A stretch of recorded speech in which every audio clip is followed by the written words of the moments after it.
be talking about creating an inclusive environment in creative courses. We are joined by Professor Jane Barnette from the Department of Theater and Dance at the University of Kansas. Kritik for, I would say, two years, maybe 3 years. And really, it is for me very much attached to the work that I do as an ungrader, as Preeti mentioned.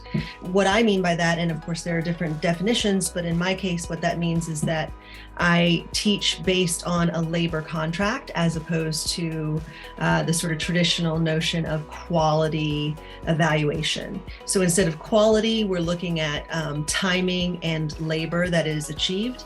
And because of that, what then becomes the most important part for the students is not a point value or a percentage, but rather the actual verbal feedback. This is important, especially for me as a theater and dance professor, because I teach a lot of classes that have creative assignments. Overall, the engagement for my classes has always, frankly, been pretty high because, you know, in a theater class, you're not going to take a theater class unless you're going to be willing to do some kind of engagement.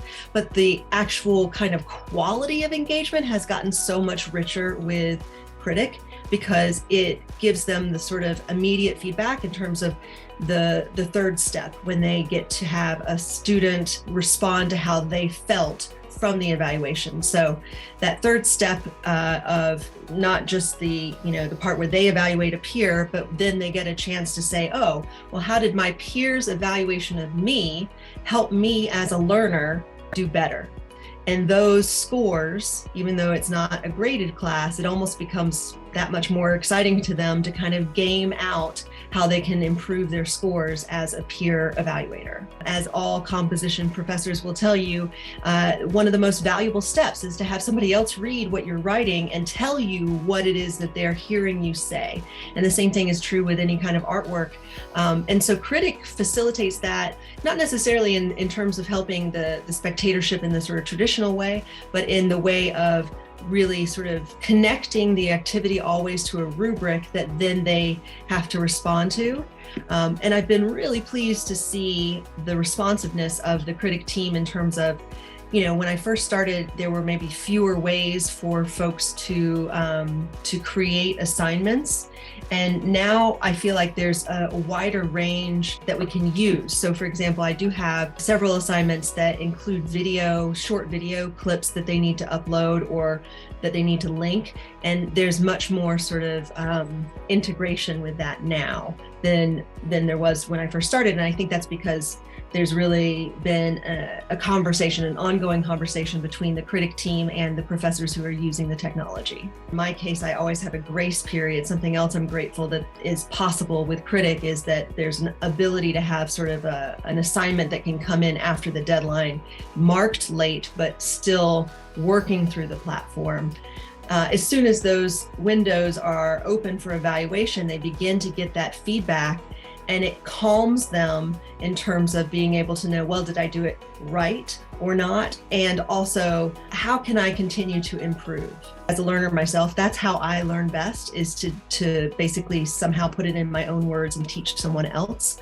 And so I'm trying to kind of pass that baton to the students and say, well, how do you actually put in your own words the notion of trying to help a peer to improve?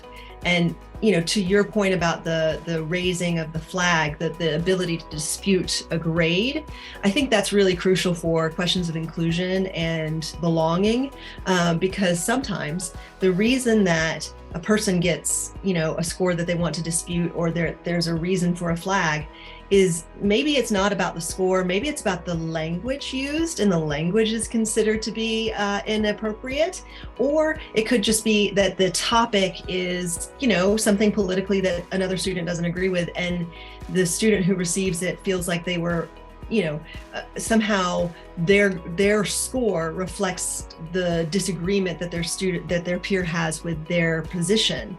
And so yes, anonymity does a lot of the work, but I think having that dispute button is crucial for really creating the possibility for brave spaces in the classroom. I think what Kritik would potentially add is that layer of having not just, an artist say basically the equivalent of thumbs up, thumbs down, but how that two-step process of how motivational and how helpful will it be for future work. And I will also add that in the example that we saw a little bit before, there were just the scores on the sliders, but I actually require my students to add a comment in the feedback, which is the last stage. So the 3 stages: create, evaluate, feedback.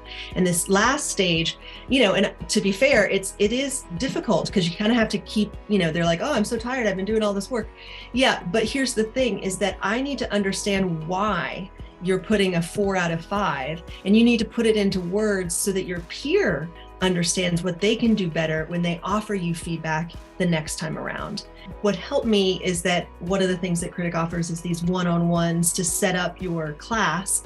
And I found that the person that I was able to sort of connect with was not only genuinely interested in what it was I was teaching and how sort of it challenged that person to kind of rethink what Kritik might do, but also excited to try to brainstorm how Kritik could help. And so I think there's an ability, therefore, to kind of make it much more personalized. So I encourage anyone who's out there who's hearing this and has that skepticism to work with a Kritik representative specifically on their questions.